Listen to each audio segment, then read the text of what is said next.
자리에 편하게 앉으시기 바랍니다. 성부와 성자와 성령의 이름으로 말씀드립니다. 우리를 주님의 손으로 친히 창조해 주시고 날마다 새롭게 해주시고 우리를 구원해 주시는 사랑의 아버지 집에 오신 여러분을 예수님의 이름으로 축복합니다. 우리는 이제 지난 제 수요일을 통해서 부활로 향하는 40일의 여정을 함께 시작했습니다. 이 40일의 여정은 부활로 향하는 40일의 여정이기도 하고 동시에 우리 모두가 새롭게 변화되어야 하는 40일이기도 하고 새로운 희망을 가지고 나아가는 40일이기도 하고 우리의 모든 아픔과 잘못된 부분들을 온전하게 하시는 치유의 40일이기도 합니다. 여러분, 이 40일을 시작하시면서 여러분 마음에 어떤 소망과 기대가 있으십니까? 빨리 지나가면 좋겠다.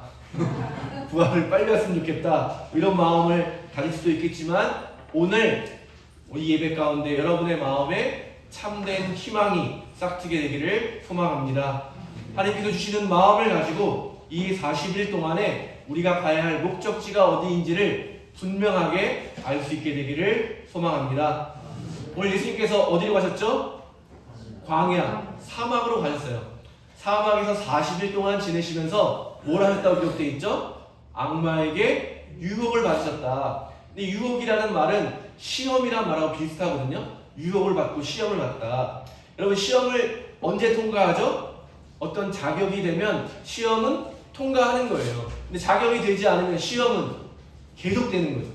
그러니까 우리가 이 사순절에 올 사순절에는 반복되지 않게 시험을 잘 통과하시는 여러분이 되시기를 바랍니다. 근데 시험이라는 게 뭐냐면 예수님께서 인간이라고 하는 존재가 어떤 존재인지를 시험을 통해서 드러내 보이신 거예요. 시험을 받으심으로 시험받는 이야기 속의 핵심 내용은 뭐냐면 저와 여러분이 원래는 어떤 존재였는지, 또 우리가 예수님과 함께 십자가에 달려 돌아가신 이후에 어떤 존재로 거듭나야 되는지, 이것을 예수님께서 오늘 우리에게 보여주신다는 것입니다. 여러분, 예수님께서 첫 번째 유혹 받으신 게 뭐죠? 40일 동안 굶어서 배가 고파 있는 사람에게 빵 냄새를 맡으면 어떨까요? 그럴 때 정말 이건 뭐 유혹이 아니죠. 그냥 당연한 거죠. 생존을 위해서 빵을 먹는 일이라고 하는 것은 그냥 당연한 일이에요. 근데 예수님이 뭐라고 말씀하셨다고요? 사람이 빵으로만 사는 것이 아니다. 그럼 뭘로 사나? 밥으로 사나? 라면을 먹는 건가? 먹는 거에 대한 이야기가 아닌 것이 예수님의 답변은. 마태복음에는 조금 더 힌트가 있는데요. 사람이 빵으로만 사는 것이 아니라 하느님의 말씀으로 산다. 이렇게 기록되어 있습니다. 우리 인간이 단순히 먹으면 배부르면 만족해서 자고 일하고 뭐 이런 존재 이상이라는 의미가 담겨 있습니다. 설명을 위해서 예화를 좀 드리길 원하는데요. 2차 세계대전 때 독일인들이 한 잔혹한 일 중에 하나가 뭐냐면 유태인들을 수용소에 가뒀다가 엄청나게 죽인 거예요. 근데 죽인 것도 끔찍하지만 왜 유태인들을 수용소에다 가뒀을까요? 왜 수용소에 가뒀을까요? 독일인들이. 뭐냐면 유태인들을 이렇게 짐승만도 못한 사람이라고 보여주기 위해서. 여러분 생각해보세요. 요 작은 공간에 100명이 모여서 먹고 살아야 된다고 생각해보세요. 사람으로서의 존엄을 지킬 수 있을까요? 씻고 이런 거에서도 개인 프라이버시라는 게 없어지는 거예요. 그러면 모여서 살게 되면 서로 싸우게 되잖아요. 그러니까 그런 걸 일부러 유도하는 거예요. 그래서 뭐라고 말해요? 아, 저것 봐라, 유대인들은 원래 안 된다. 저렇게 서로 다투고 위할 줄도 모르고 인간 같지도 않은 것들이 바로 유태인이다. 이걸 하기 위해서 집단으로 모여가지고 제일 먼저 한 일이 뭐예요? 옷을 다 벗기고 통일된 옷을 입히는 거예요. 그럼 뭐가 돼요? 개성이 다 사라지게 되는 거죠. 그리고 한 일 중에 하나가 뭐냐면요, 아침에만 배급을 주는 거예요. 아침, 점심, 저녁을 먹는 게 우리의 기본 상식인데 그런 걸 다 깨기 위해서 아침에만 아주 조금의 빵을 주는 거예요. 그러면 대부분 사람들이 어떻게 하겠어요? 이분들이 점심, 저녁에 노는 게 아니에요. 하루 종일 노동을 하니까 엄청나게 배고프잖아요. 아침에 그 빵을 허겁지겁 먹는 모습을 보면서 또 비아냥거리는 거죠. 아유, 예의 범절도 모르는 것들, 저렇게 먹는 거에 목숨 거는 애들, 그리고 빵을 가지고 서로 다투게 하고 더 많이 빵을 먹기 위해서 싸우는 거를 계속 유도하는 거죠. 그래서 유태인들이 자기가 짐승이 아니라 인간이라는 걸 보여주기 위해서 뭘 하냐면요, 빵을 세 조각으로 나눠요. 한 끼에도 먹기 어려운 빵을 세 조각으로 나눠서 나는 인간이라는 것을 행동으로 보여주는 거예요. 뭐 물품을 배급해주지 않기 때문에 숟가락, 뭐 포크, 나이프 이런 게 없죠. 그럼에도 어려운 물자를 간신히 만들어가지고 포크하고 나이프를 만드는 거예요.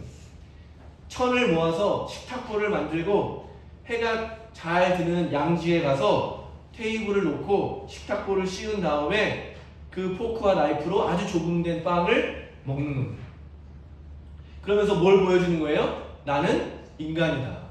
너희가 아무리 나를 험하게 다루어도 나의 인간성은 부서지지 않는다. 또 어떤 여인들은 어떻게든 구해가지고 입술을 빨갛게 립스틱을 칠하는 거예요. 내가 인간이라는 것, 너희들이 나를 뺏어갈 수 없는 인간의 존엄성이 여기 있다. 그리고 당연히 그런 열악한 환경에서 서로 싸우고 미워하고 빼앗아야 되는데 점점 더 사람들이 하나가 되는 거예요. 그 없는 물자들을 서로 나누고 아픈 사람들을 돌보고 해야 할 일을 서로 힘을 합쳐가지고 어떻게든지 해내는 일들을 계속 하게 되는 것입니다. 사람이 먹는 존재였다면 아마 그 어떤 지옥도 그런 끔찍한 지옥이 없을 거예요. 먹을 것도 부족하고 다 부족하기 때문에. 그런데 그 지옥을 다시 극복한 게 누구예요? 사람의 힘이었다는 거예요. 서로를 위하는 마음. 내가 인간이라고 하는 자부심이 그 지옥을 지옥이 아닌 곳으로, 일상으로 다시 회복시켰던 것입니다. 빵만을 먹는 존재라면 도저히 보여줄 수 없는 많은 모습들을 그 수용소에서 유대인들이 많은 사람들에게 보여주었고, 전쟁 이후에 그 소식들이 낱낱이 밝혀지게 되면서 많은 사람들이 오히려 감동을 받은 거죠. 아, 우리 인간이라는 것이 뺏고 빼앗기고 정말 그런 존재들이 아니고, 문화인류학이라는 학문이 새로 생기면서 우리 인간이 문화라는 것을 어떻게 만들어내고 어떻게 번성했는지를 연구하게 되는데요. 평생을 거기에 이렇게 연구한 분에게 어떤 기자가 질문을 한 거예요. 인간 문명의 시작이 언제라고 생각하십니까? 여러분, 언제 인간이 인간다움을 갖추게 되었을까요? 많은 분들이 기대하기로는 언어가 시작되면서, 문자가 기록되면서, 농업이 시작되면서, 이런 도구를 발견하면서, 불을 사용하면서 여러 가지 이야기를 했는데, 그분의 대답은 굉장히 다른 대답을 해주셨습니다. 아주 수만 년 우리가 원시인이라고 부르는 그 사람들의 무덤을 발견하게 됐는데, 한 시체에 다리가 부러졌다가 회복된 흔적이 있는 거예요. 수렵 생활인데 다리가 부러지면 정말 불편하잖아요. 여기서 저기까지 이동을 해야 되고 동물들을 쫓아다녀야 되는데, 그럼에도 불구하고 그 먼 옛날에 언어도 없고 문자도 없을 시기였는데 누군가를 고쳐줬다는 거예요. 다리가 부러진 다리를 두목을 대고 끈으로 묶어서 이렇게 치료해주는 흔적을 발견하게 됐는데, 인류 문명의 시작은 그때부터라고 자신은 생각한다. 인간이 다른 사람을 보호해주고 내 먹을 것을 나만의 것으로 주장하지 않고 다른 사람들과 어떤 원칙이든 원칙을 가지고 나누어 먹으면서 그 한 사람을 우리의 문명의 동료로, 우리 일원으로 인정해주면서 돌보고 치료해줬다라고 하는 그것이 인류 문명의 시작이었다고 생각합니다. 이런 답변을 한 거예요. 예수님께서 오늘 하시는 말씀, 인간은 빵만 먹는 존재 이상이다. 하느님의 말씀을 듣는 존재이다. 하느님이 이 세상을 만드시고 뭐라고 말씀하셨어요? 보시기에 참 좋았다라고 하는 그 말씀을 듣고 땅에 번성하고 가득 채우라는, 번성하라는 축복의 말씀을 들은 존재, 이 하느님께서 손수 지어내신 아름답고 조화로운 세상을 잘 돌보라는 말씀을 들은 존재로, 예수님이 뭐라고 우리에게 새로운 계명을 주셨죠? 서로 사랑하라라고 하는 그 계명을 들은 존재로 먹는 것 이상으로 이런 하느님의 말씀을 이 땅에 실현하는 존재가 누구라고요? 바로 여러분인 것입니다. 저와 여러분을 그렇게 귀하게 만들어 주신 거예요. 우리 안에 그 능력을 심어 주신 줄로 믿습니다. 근데 세상은 뭐라고 말해요? 먹고 마시는 일이 중요하다. 먹고 마셔라. 그것에만 우리의 모든 신경이 이렇게 몰입되게 하는 것이 바로 세상의 유혹인 것이죠.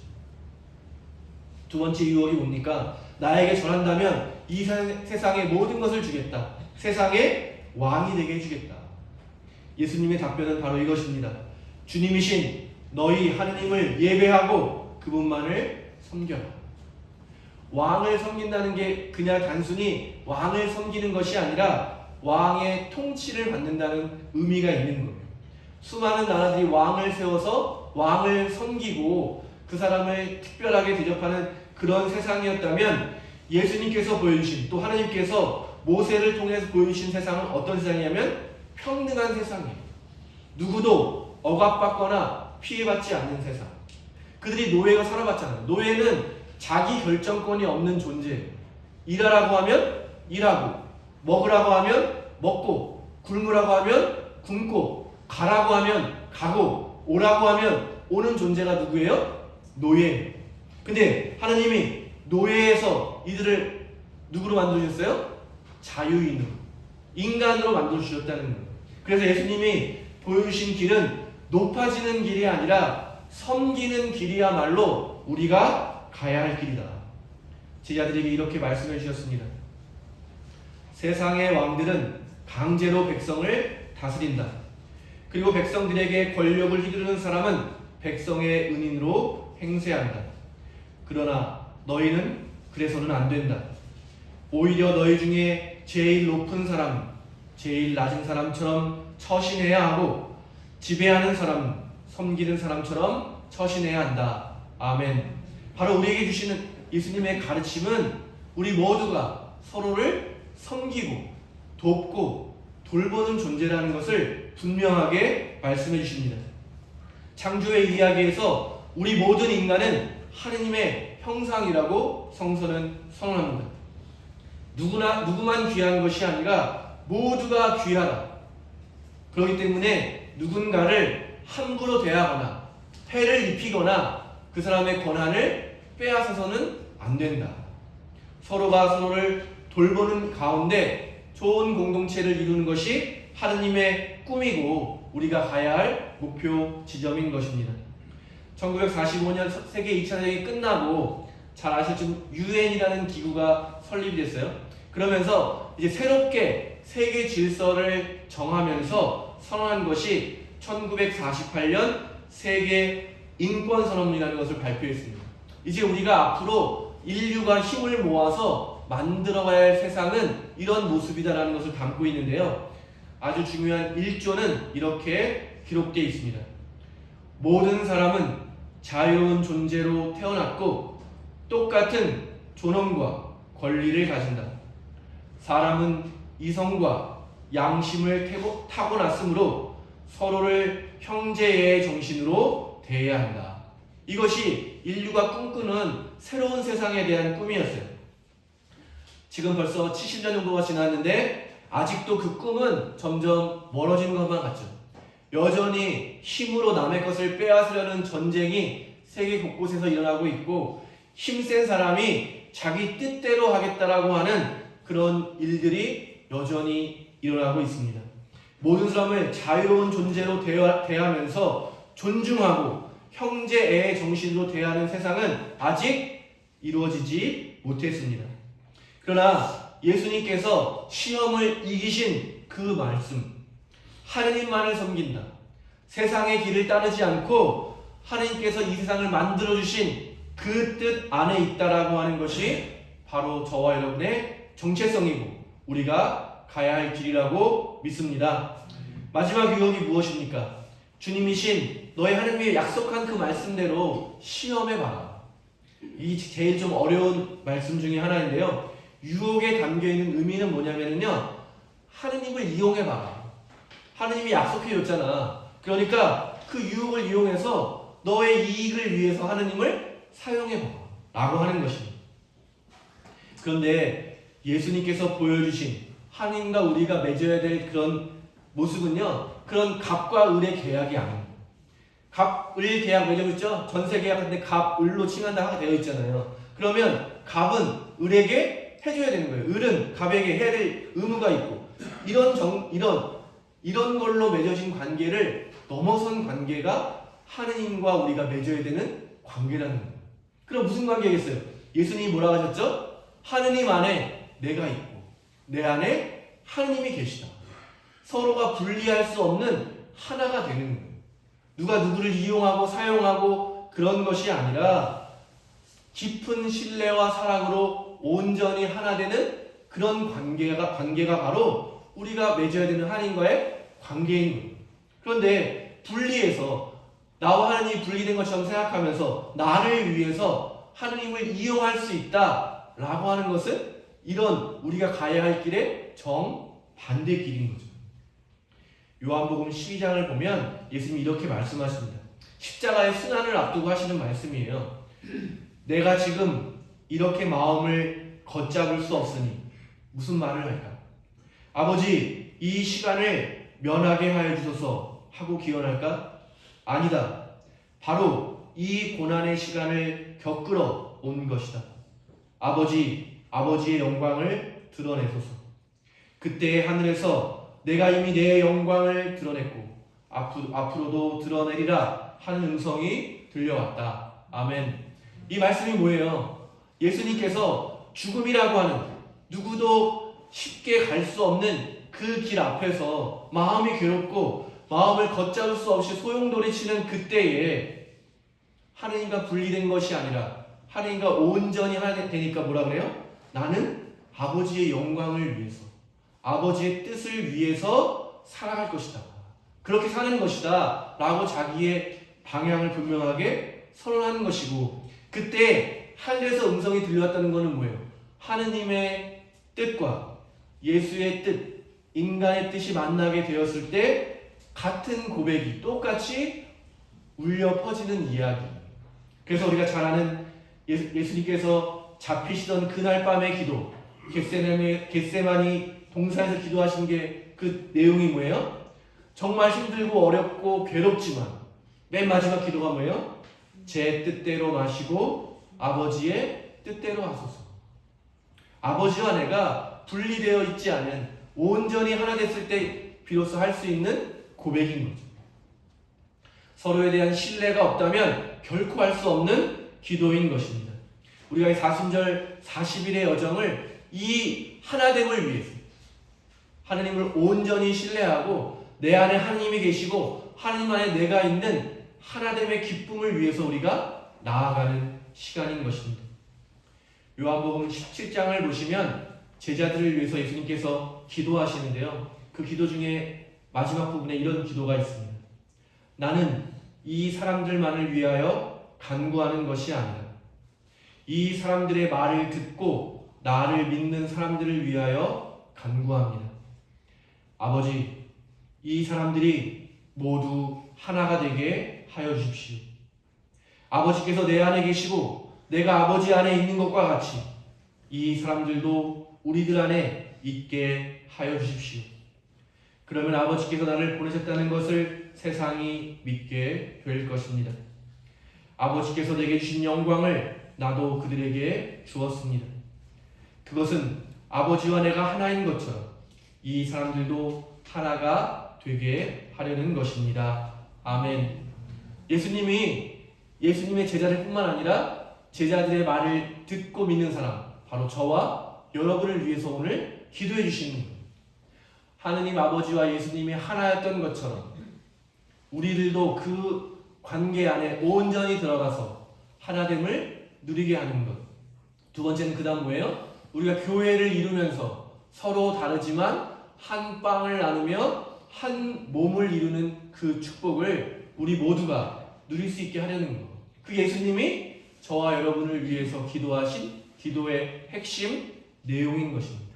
그러니까 하느님과 우리가 맺어야 되는 관계는 나의 유리함을 위해서 하느님의 능력을 사용하는 그 정도의 관계인 것이 아니라 그것을 넘어서 하느님과 내가 하나 되고 그 힘으로 나와 형제들, 나와 이웃들, 우리 모두가 하나님 뜻 안에서 하나 되는 길, 그것이 바로 저와 여러분이 가야 하는 길이라고 믿습니다.